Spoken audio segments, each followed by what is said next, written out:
And using computer audio icon. Ta-da! Okay, now this I have to figure out. This is going to look right. Let me get my garden in there. I got some tree and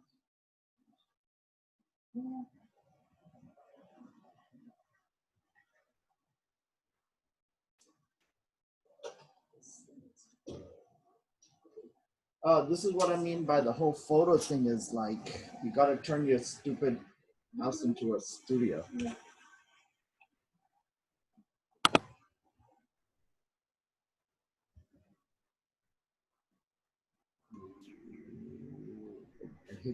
There we go. And there is Mr. Higden in very chic black. Okay, can you hear me all right?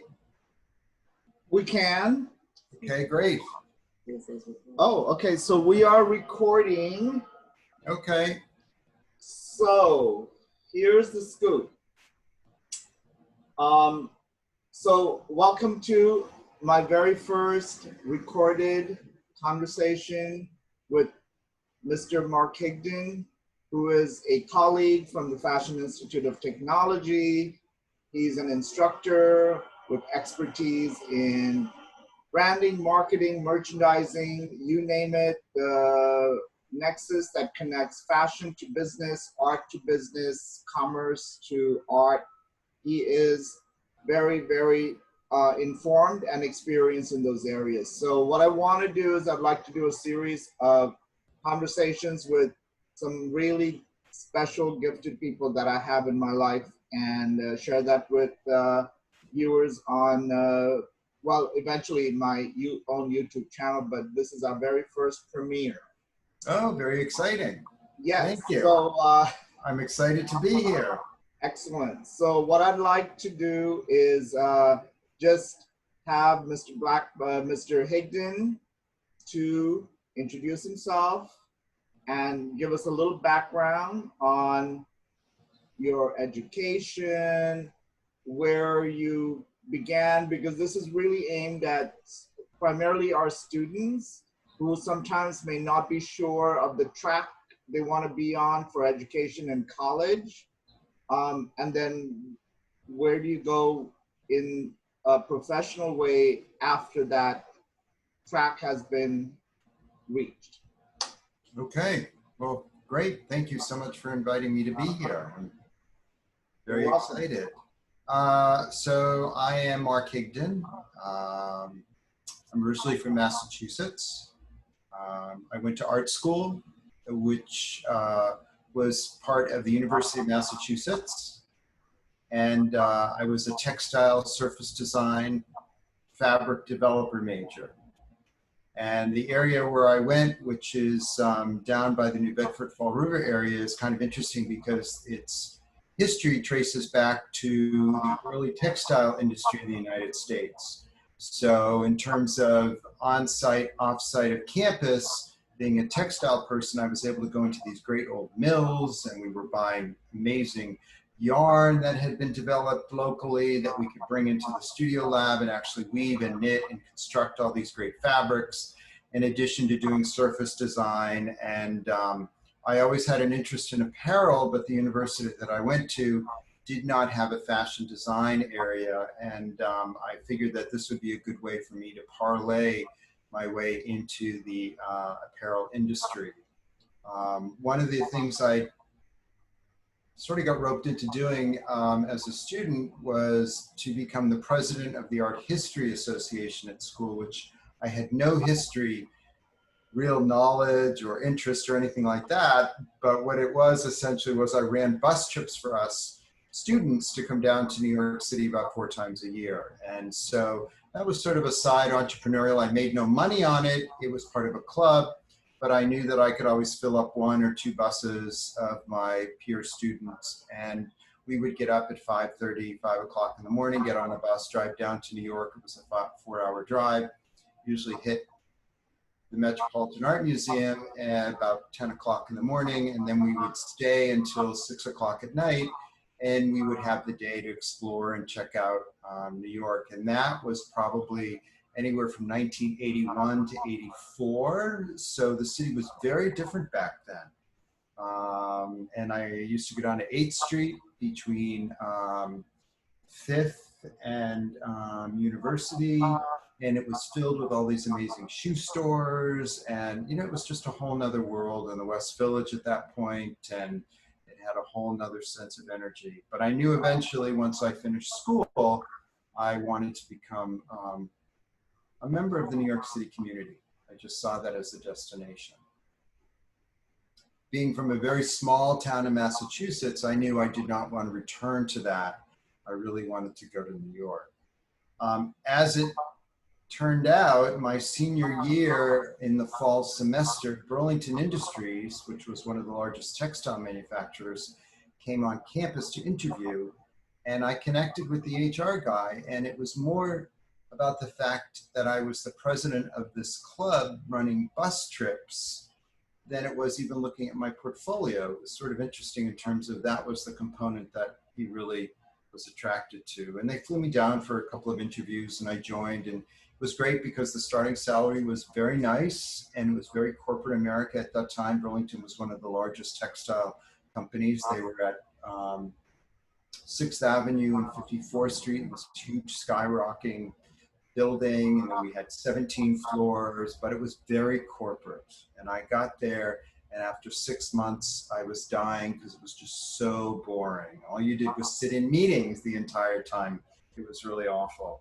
And being in the print business, that was what my mindset was. A friend had gone on an interview for a job merchandising and designing in men's neckwear. She didn't want the job, and she suggested that I go and talk to them. And I got this great job connecting, going to the tie industry. And at that point, men's neckwear was an area that was really exploding. They used to have the power tie, and neckwear was very much in that uniform of what the average guy in America had to wear. And so I got hired in February, I think probably of '86. And I came to work in April and was greeted at the door by the owner, and it was not a large company. My boss had quit with 2 other senior members, and they wanted me to have a passport, and they were going to start to take me to Como, Italy, where they had an office, and I could work in the Italian mills developing designs. And that was sort of what launched me going to Europe. And I started going to Como 6, 8 times a year. And I learned so much about the tie industry and fabric and printing and working with these amazing artists and these incredible villas sitting on the lake. I mean, I had never in my wildest imagined dreams thinking that something like this could possibly happen. So yeah, it was really, I got lucky. It was a lot of fun. And I traveled the world with them, and it really turned out to be a very interesting opportunity that I never expected at all. So that was kind of cool. What else would you like to know, Mr. Broadway? Well, I think, I really thank you for sharing your personal story in the sense that, life is so unpredictable and you have to be open to opportunities. I'm always telling students it's great to have a grand plan of what you would like and the sequence of events to follow chronologically. Right. There's no guarantee it's going to actually unfold like that, but something much more thrilling could interrupt that. You just have to be awake and alert and go with the flow, and sometimes you'll end up in an unpredictable situation, but a situation that's so much better suited for you than something you might have imagined might be better suited for you. So I found it was interesting. I jumped around a fair amount in my 20s and 30s in these various corporate type jobs, small versus large. I was always very creative, but I was always good with a calculator. So, although I had a business sense, I also was really much in touch with what was going on in fashion and color and fabrication and print design, and menswear, womenswear, home. And so much of that really came into the part of doing my job. And I was lucky in that menswear at that time was pretty boring. But for the necktie, it was a statement in terms of fashion, color, prints, and we could really have a lot of fun. And I never looked for a job. Whenever I made a job transition, I always got it through someone I knew. It was very interesting. And, you know, I always treated people I worked with respect. I never badmouthed anyone that I worked with. I always, you know, tried to put my extra effort into the job, whatever needed to be done to get it done. And I think that carries a long way in terms of the industry, because people are always looking for good people. And the question was always proposed to any future employer, you know, we're looking for somebody good and you came recommended to us. We would like to talk to you. Are you interested? And I was always interested to talk to people. I had many job offers to leave New York City, but that was one thing I would not do. Did not want to remove myself from Manhattan and the fashion capital. And you know, a lot of companies are outside of Manhattan, but so much of what happens in our industry still does occur in New York City. And I think one of the best parts about being in New York is walking the streets, observing what people are wearing. You get so many wonderful trends that happen cross-culturally up from the street that affect design, as well as people looking up the market, and they interpret it for their own, even if they can't afford that, you know, $10,000 Gucci outfit that they would so love to buy. And I think that's part of the really exciting parts of being in New York City.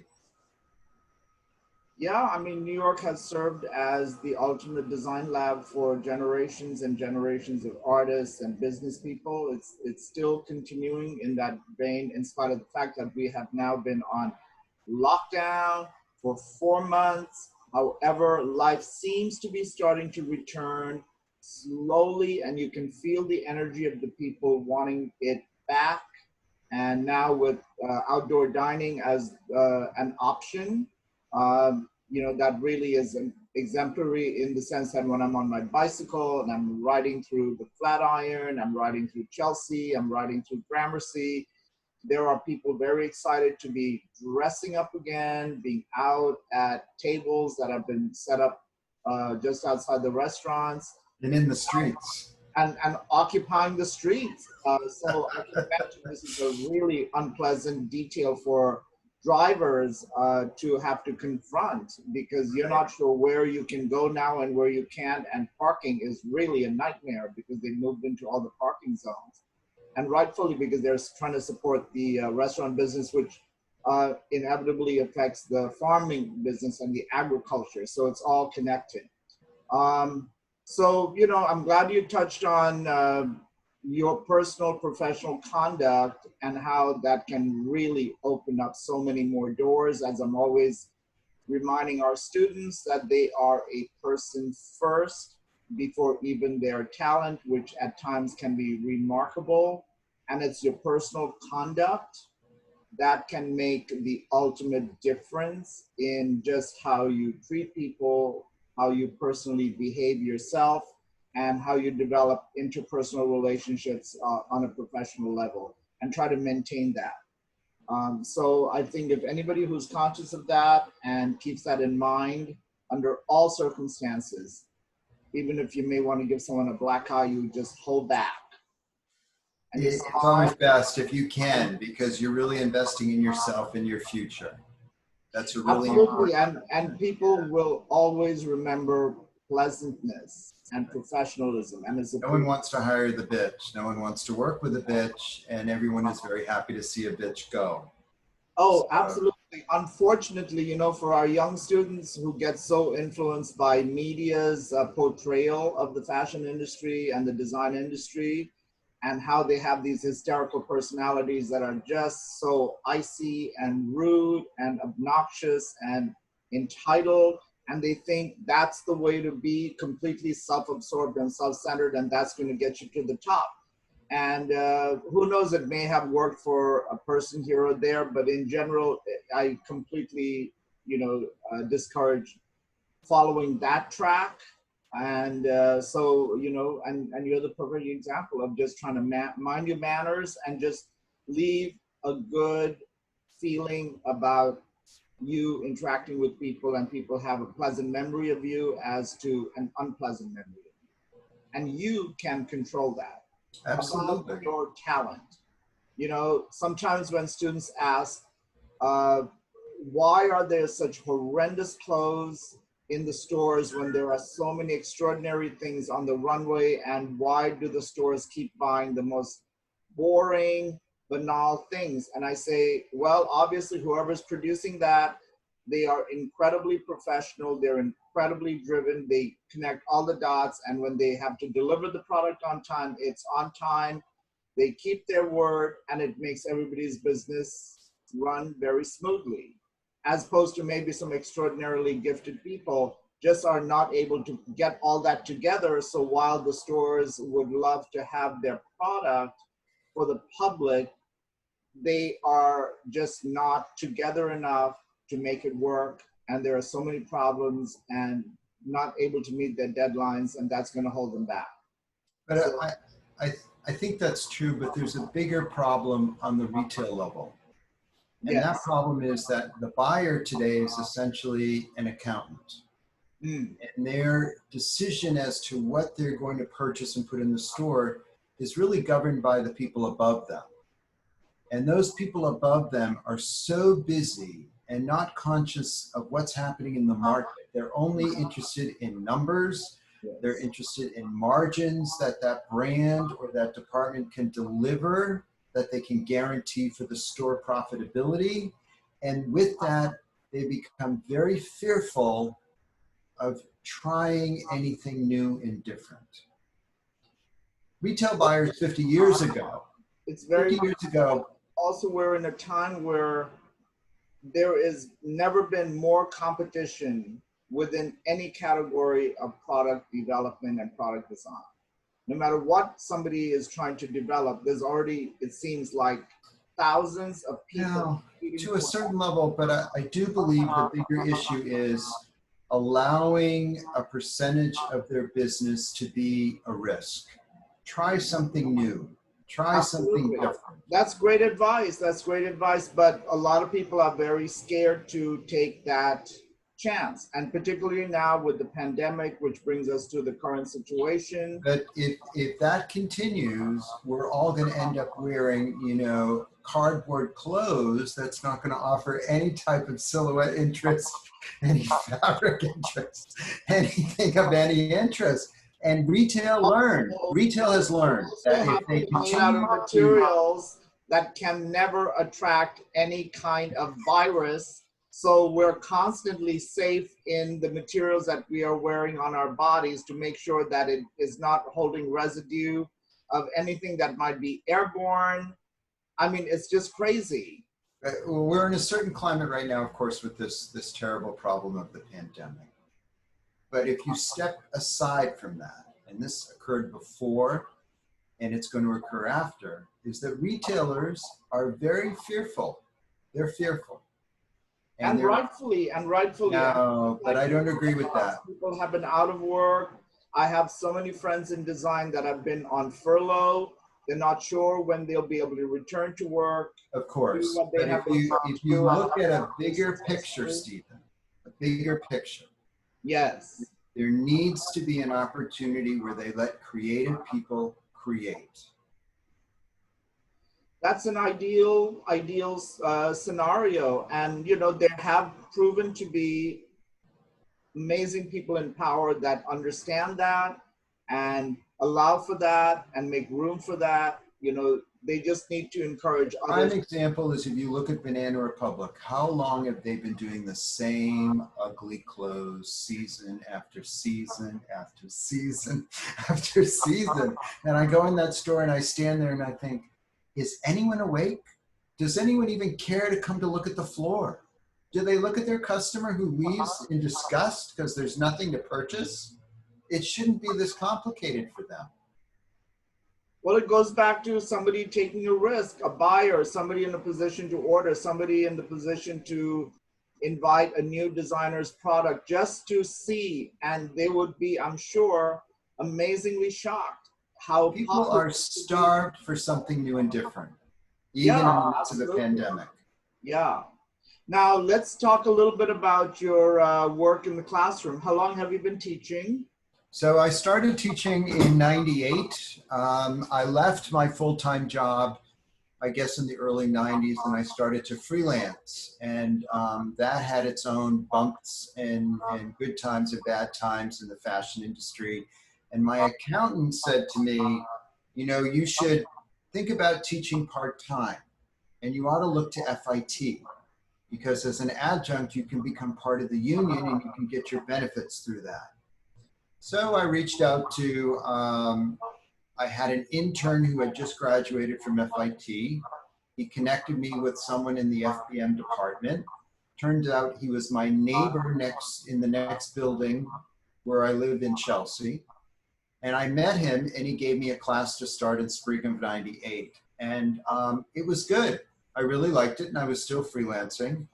And that one class continued to grow every semester. And then eventually, you know, I realized that this was something that I would like to do full time. And, you know, it took me 3 tries over 8 years to get hired full time, but eventually I did. And, you know, teaching is great at FIT. I love working with the students. We're in an amazing part of New York City. Of course, education has its own, you know, weirdness in terms of the hierarchy and the political system. But, you know, if you choose to ignore that and just go amongst your business, and working with the students for me is something that's really the most enjoyable part. You know, when it's you and them in the classroom, and you're talking and you're working and you're being creative and you're analyzing and you're coming up with new ideas, and they get the opportunity to speak and realize that it's not about me telling them what's good. It's for them to think about looking at an opportunity and for them to come up with ideas that of what might be good and what not might not work, and so on, just like we do in the industry. And for me, that's really the, you know, the most exciting and rewarding part of FIT. And I've been there now long enough, so you know, some of my students have been out working 10 years and they get promoted and they're now in a managerial position, and they reach out to me and they're looking for an assistant and they're willing to, you know, give an opportunity for an interview for another student. And I think that cycle is really, you know, very nice. You know, I've had students leave New York City and go work for students that ended up being my students from 10 years ago. And it's, our world, although it seems so large in Manhattan with the fashion industry, it's a global business, it is very small. It's very small. And yeah, I think it's really a rewarding and positive experience. You know, I'm sure you find the same thing. How has your experience teaching remotely been? So primarily in FBM, I'm sort of the creative guy within a business department. I teach computer-aided product development. And so one course is Adobe Illustrator and Photoshop, and the other course is the Tech Pack PLM. We're working on technology. So whether I'm in the computer lab and I'm casting it on their wall and they're working on their computers in the lab, or I'm sitting at home casting my desktop onto their computer and they're logged in and working and following along, I've been really lucky that this process of teaching, learning has not gone badly. It actually went much better than I expected last semester. Are there times when I see a student really having a tough time, and it would be so much easier if I could get up and cross the room and navigate with them on their mouse, or, you know, using the system rather than us exchanging 20 emails going back and forth trying to figure it out? Yes. Would it be easier if I could hold up a garment and say, this is a jersey knit versus this is a woven twill, and I'm trying to explain it on a camera, whereas if I could walk around and pass it to them in the classroom, and they could actually touch and feel and move it and see how that garment and the fabric interact, those are the issues that I think are more difficult for us in terms of working remotely. But for me, otherwise, I think it's gone, okay. And this is going to be the way of the future. More and more people I speak to out in the industry, from Ralph Lauren to the little fabric company to a small independent designer, they are seeing that they're going to have to learn how to use technology to make their businesses work. I hear up at Polo, they're doing line review meetings using Zoom. And you've got some very, shall I say, older and maybe less technologically savvy employees there who are managers, and they're having a heck of a time. Yeah, I mean, I appreciate your enthusiasm for embracing technology and really accepting that this is the language. This is it. And this is going to, at some point, we're going to get back to face-to-face classes, face-to-face meetings, working across the table, whether it's in-house or outside of the house of where you're working. But more and more people are going to see the benefits of working remotely.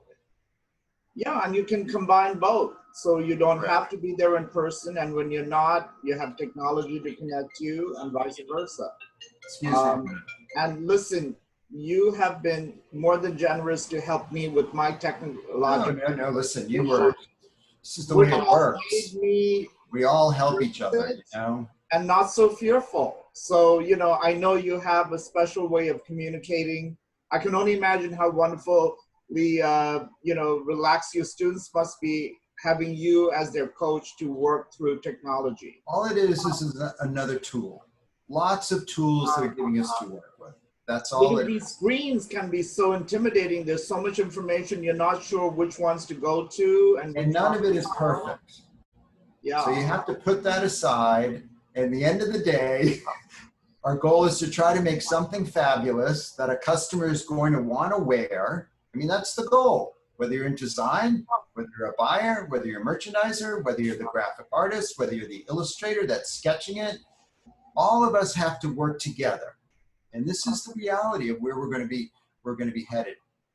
Our company is going to be hearing us complain that we are having fuzzy screens, that I can't get enough sense in terms of what something looks like in the camera, and are they going to be working to fix the technology? Yes.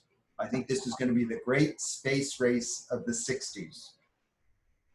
No, it's very exciting that, it's an opportunity for incredibly gifted people to jump on this and help, especially those that are easily intimidated by technology, and to make it very user-friendly and have everybody, really stay connected and live creatively as we have done with analog tools. So this is very exciting.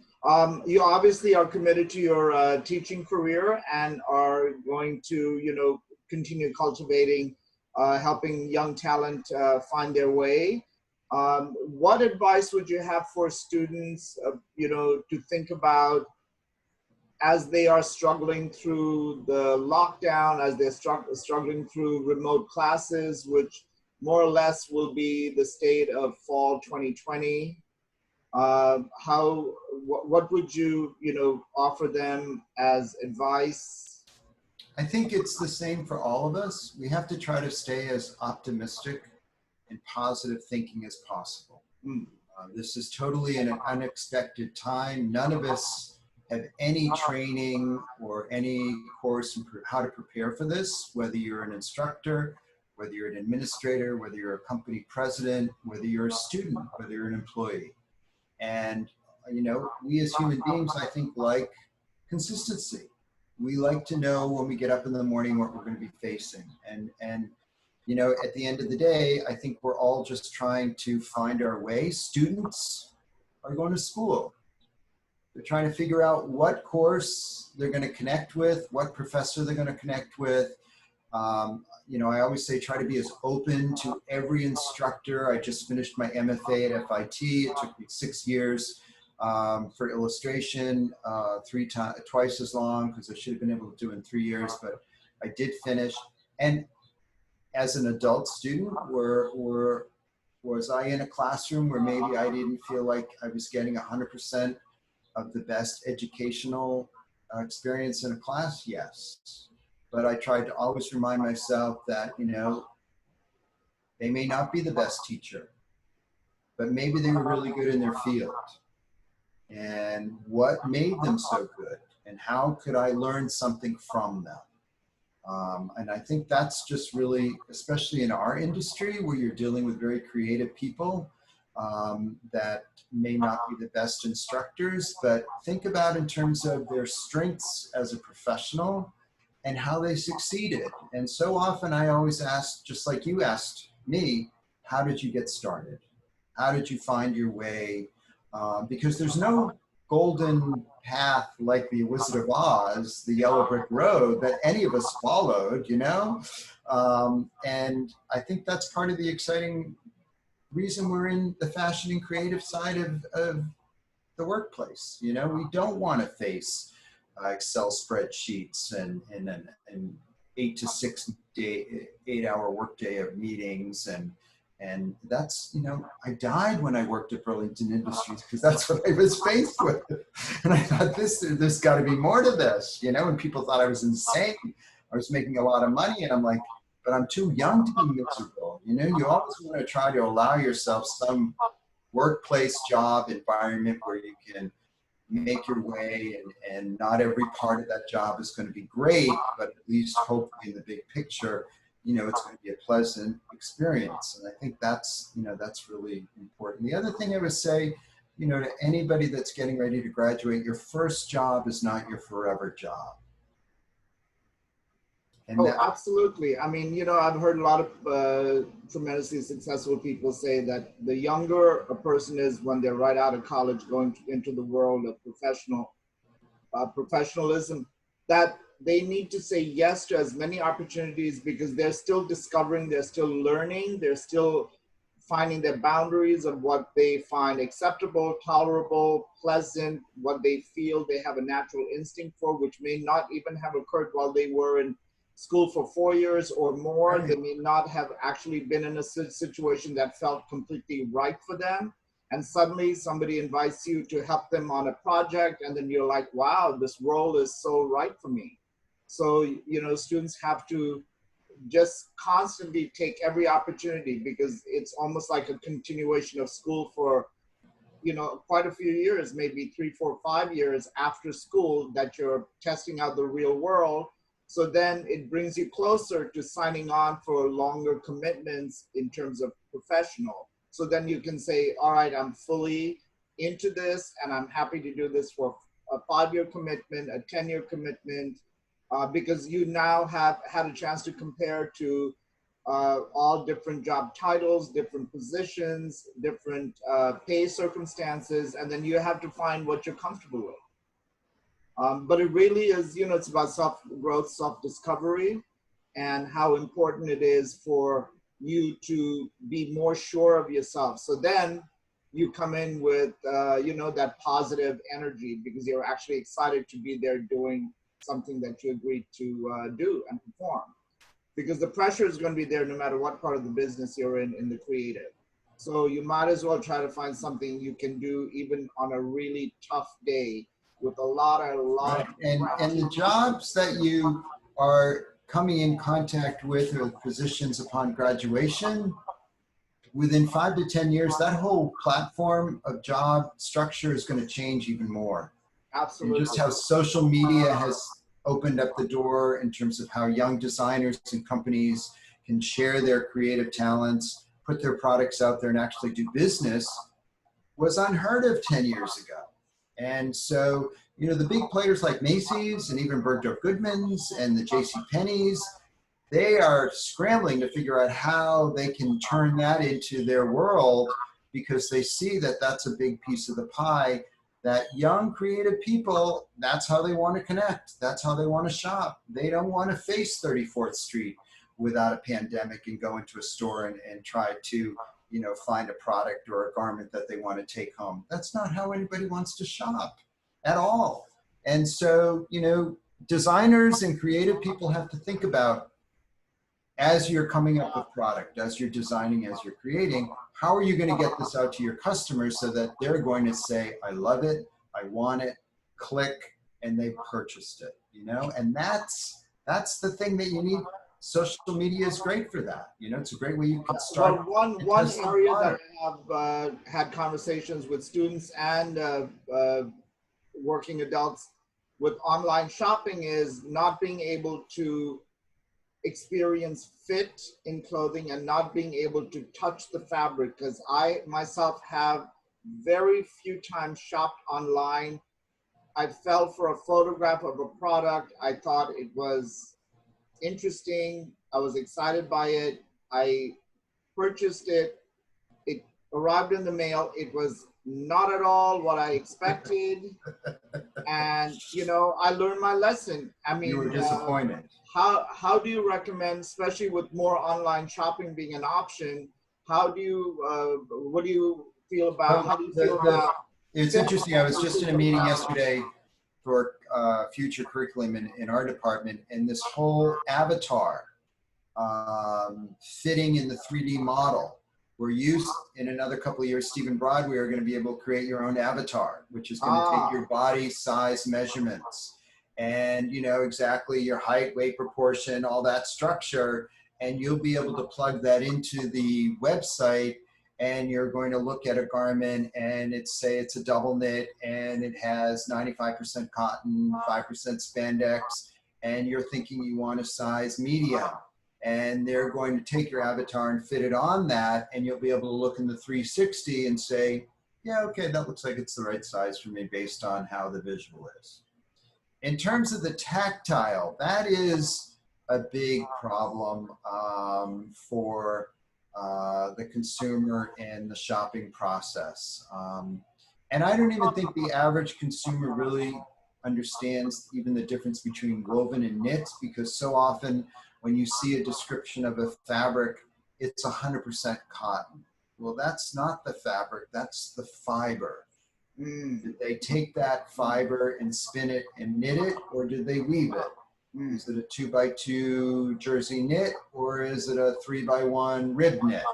Is it a woven twill, or is it a denim twill? You know, so those are the variables that we in the fashion industry are always talking and thinking about as to how that's going to best suit the garment and how is that going to hang or fit the consumer. But the average person, it's 100% cotton. Oh, it's got 5% spandex. So it's going to give me that hourglass curve. It's going to hug my butt that I want those pants to do. I'm not going to end up with the saggy butt, you know, and which so many people are concerned about. Those are the types of things that people are starting to get educated on. So, you know, the garment that you ordered and you received and you weren't happy with, what was wrong with the fabric to you?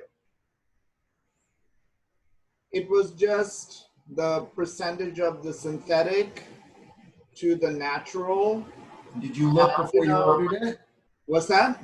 Did you look before you ordered? I did, but you know, there are still qualitative differences. Yes. You know, and as I have often told students, just because it's a natural fiber like a cotton, which is derived from plants, it doesn't necessarily make the quality of that cotton superior. Correct. You look at Issey Miyake product for Please Please and other works that are completely synthetic. They're all manufactured in a lab, but the quality of his polyester product, the quality of his nylon products is so superior because of the technology that's employed in those Japanese mills that he has personally delivered his own textiles. They hang like silk. Yes. Yeah. And they breathe, and they, you know, they're just exquisite in the way they fall, in the way they feel. You know, so it's a little bit of a risk. I mean, I suppose if you have a brand that you've been loyal to and you absolutely know their product and you're pretty much just replacing it or updating it, it's much easier to go in that direction online shopping. But if it's a new brand, a new situation, it's a little bit risky until they have found a way to help inform further with the details of the product, so then you have a clearer sense of what you just bought. That has been the huge issue for catalog companies going back 50 years. Wow. And it was fit, and it was fabric, hand, what it felt like, that usually led to most returns. Ah. And so even the internet and social media commerce, you know, the fit is getting better. We're not there yet, but it is getting better. But that tactile of the fabrication, just as you spoke about, that continues to, it feels like junk. Doesn't feel great. It looked fabulous in the picture, but it doesn't feel great. Well, I love the idea of the avatar. Yeah, For you're each gonna have a Stephen individual. I Broadbent mean, that avatar, makes right? absolute sense, where you could get a very strong imaging program that it's on you and you see, and then you get a much clearer sense of the fit and the sizing. Because Right. sizing, you know, I remember Mr. Tim Gunn, the very fabulous Mr. Tim Gunn, years ago, took his tape measure up and down Madison Avenue and was measuring a size 8 from multiple brands, and came to the conclusion that the numbers were all over the map. Yes. So, you know, it's that whole game of sizing is really a psychological game for marketing. And you cannot take something as fact-based as a tape measure and put it up against those products that are claiming to be the same size and expect to for it to land in the same number. It was just incredible. So I'm often, you know, engaging my students in conversations of the reality of our the side of fashion, which has to do with practicality, which is fit, fabric, pricing, quality, the dyeing. Does it come out of the washing machine as it went in? Are you able to have it and 5 years, 10 years, 15, sometimes 20? And if you take good care of it, does it still retain all of its fabulosity? Or is it a one-shot fast fashion? You wear it once, you don't dare get it wet in the rain or put it in the wash because it's going to be over. Well, so give us a little chat on the culture of fast fashion, which has really taken over the competition to such a the degree. customer, I think, is she and he who are younger in their 20s and 30s, though, they are very conscious of sustainability and being good to the earth. And they're willing to spend a little more money for a garment that they're going to wear more often if the quality and the fit and the feel of it is better. And they're not necessarily just into buying that $10, $5 garment, wearing it once and throwing it away. They see what it's doing to our earth and the amount of trash that it's creating. So there is quite a bit of responsibility and pride. I have a lot of students that say they only want to work for a sustainable fashion company. And I think, well, that's, you know, great. But when it comes down to the final sale, and so often for the consumer, if that garment's going to cost $50 normally, or it's going to cost $100 to be sustainable and completely organic, the average person is going to go to the $50 garment. Wow. Yeah, I mean, well, we're living in truly the information age, and people are more informed. Yes. Not always so accurately, but the awareness is there, and people are rethinking their choices, certainly when it comes to consuming. Right. And I think the pandemic has really given everybody a chance to rethink. I mean, I went through literally 4 months of not shopping, which never occurred in my entire life. It was a little hard to get through, not looking at beautiful things, not picking out beautiful things and bringing it home to enjoy, but it was doable. And so now, you know, the selection process has really, you know, tapped into my consciousness. And so I'm very happy to put things back and ask myself, do you really need that piece? So, you know, I mean, people you love using that word reset in terms of our lives, the planet. I mean, this is a global phenomenon, the pandemic. Right. So all of that is going to shift so many ways of thinking, and, you know, the habits that we've all been living with without realizing that maybe it wasn't as responsible, it wasn't as careful with others, with the environment certainly.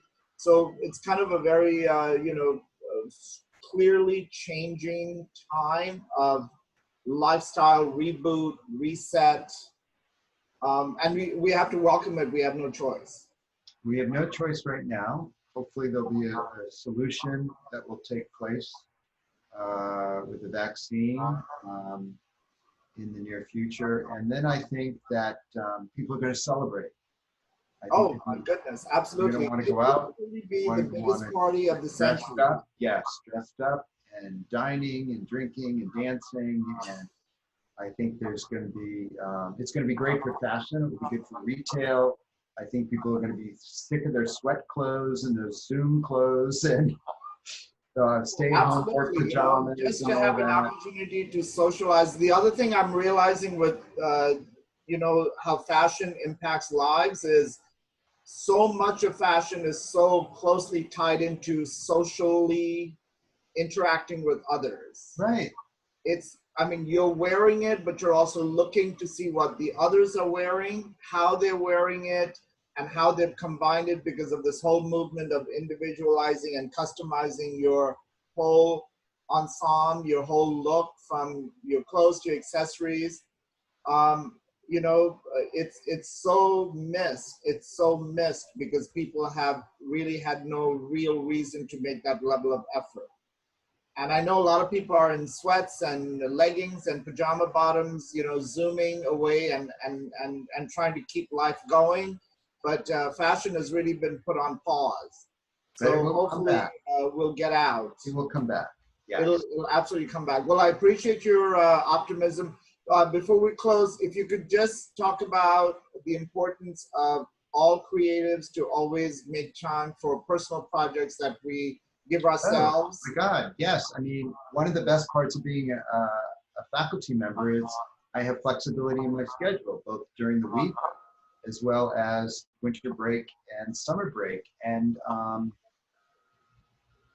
you always need a personal project. You always need to have something that you can just be creative at, whether it's your great Zoom or in-person, live fashion sketching sessions where I'm just drawing and I'm not thinking about any end result or any end project in mind. I think it's really beneficial, both psychologically as well as art-wise. But I'll also share with you, Stephen, that I did that Surtex trade show twice. The last one was in February before the pandemic, and this year I connected with 5 different companies that were interested. My goal was to license my illustration work. And I had a dog bed company, I had a greeting card company, I had a printed art company that sells framed artwork to various stores, whether it's Home Goods or whether it's Nordstrom's, they sell all range, and a few other people. And I ended up selling 3 illustrations to the finished art company. They're up in Rhode Island, very nice people. And then they had a small order that was going to Home Goods, and then the pandemic came, and I never heard anything. And I thought, well, okay, I'll just give them time, make sure everybody's okay. So I reached out to them at the beginning of this week. In fact, the order did go through, and they're looking for more. And what am I sending them? And what did I show them and sell them? Artwork that I had made just for myself. Wow. So it's very interesting. Even some of the sketches that I did in your live drawing sessions, where I take that figure and I tweak it and put it in a place, whatever they're looking for. They have these specific themes that they have to address. And so, I don't have to sit here and create. I'm pulling from this repository of all this artwork that I've made that, I'm able to sort of apply with, which is great. But in the end, it was also great just to have that process to create without even having to think about that. And I know, I have a couple of illustrator friends, they illustrate for a living, and the thought of them going to a live drawing session is like, that's more work for me. And I'm like, can't you put your mindset away from that, what you're doing on your table, just allow yourself the process to draw and try something totally different. And it's interesting how they're sort of caught in that rut, and it's really difficult for them to even think that way, you know. And I think being a creative person, we thrive on being creative. We have to always give ourselves that. You have to always give ourselves, we have to create our own time, our own space, platform to get away from just functioning as professionals to, you know, go back to just feeling and thinking like an artist and just expressing, exploring new materials, a new concept, give yourself an assignment like you would a student, like in classes, you know, like I love to work on little series of things. I create a concept and then I follow through, and now there's, you know, like 25 drawings that are all held together under a particular theme, a particular kind of medium. I have to say, when we first shut down around March 13th, Friday the 13th of March, a very, very important date for so many of us, I was just unable to produce creatively.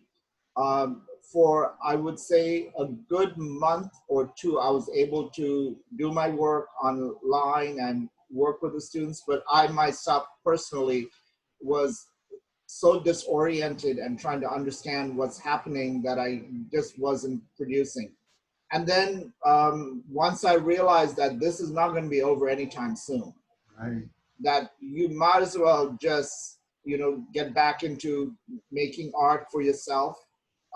And, you know, there's no need to wait, because this is going to help you get some joy back and some sense of control over what you can do. Even though the art supply stores were closed, but you know, you order it online, but you get cracking and you do it, and then you make, and then so that really helped me get through.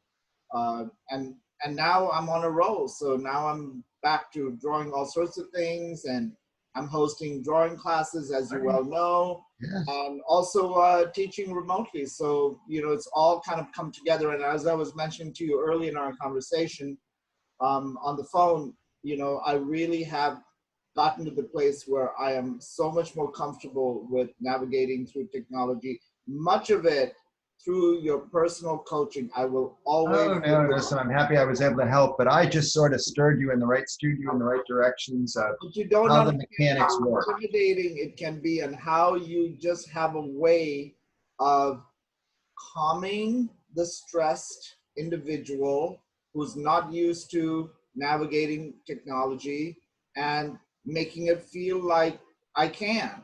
And I really appreciate you. Oh, I'm happy I was able to help. And of course, anytime you have any, any glitches, we all go through the glitch. My God, when the internet goes down, you've got a class that's ready to start. Well, as you well know, what do you do? It's terrible. So, I have called you in a panic state 15 happy minutes to help before I was to go on, because some little thing was not happening, and then you made it go away in 2 minutes, and it our was teaching platform is not perfect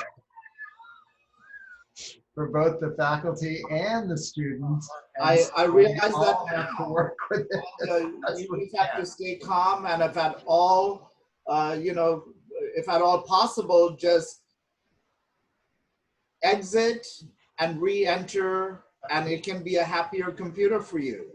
You know, sometimes you're trying every which way, and it's the computer is just not giving you what it wants. So you just unplug it, you reboot it, and suddenly it's all working, and it's actually listening to you. So great advice. So I thank you so much for being our premier friend and expert, and sharing your experience and your knowledge. Thank you for inviting me. I shall be in touch, and I'm going to see you this weekend for our drawing. You will, yes. And if you just want to share where students might be able to see you on Instagram. Oh, sure. Yeah, they can look at my Instagram account. I only post my artwork. It's Mark, M-A-R-K, _ Higden, Higden, at Instagram. And so definitely follow me.